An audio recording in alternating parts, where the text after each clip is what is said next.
नमस्कार, आज मी बनवत आहे गाजराचा हलवा।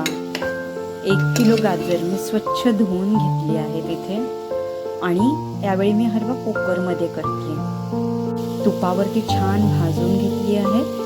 त्यात मी टाकत आहे 1 कप दूध आणि मलाई।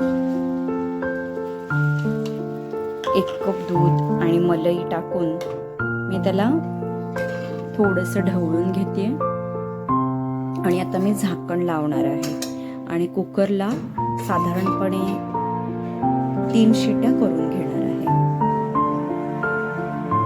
आणि आता माझ्या 3 शिट्या आहेत त्या करून झाल्यात आणि थोडंसं मी त्याला अजून स्मॅश करते, म्हणजे खूप चांगलं टेक्स्चर येतं। पूर्णपणे ॲब्झॉर्ब केलेलं आहे गाजराने, जे दूध आहे सर्वपणे ॲब्झॉर्ब केलेलं आहे। आता मी टाकत आहे साखर। 1 कपला साधारणपणे कमी, हा जो मी कप आहे ना माझ्याकडे मेजरचा कप आहे, त्याला थोडीशी कमी मी साखर टाकते। तुम्ही तुमच्या आवडीप्रमाणे साखर कमी जास्त करू शकता। त्यानंतर थोडंसं ढवळून मी यामध्ये आता टाकणार आहे वेलचीची पूड।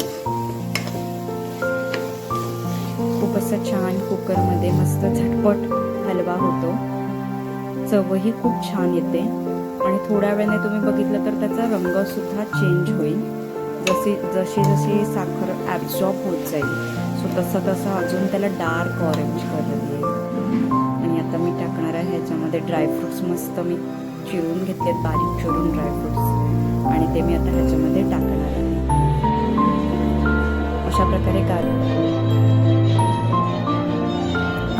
प्रकारे छानपैकी गाजराचा हलवा तयार झालेला आहे। थँक्यू।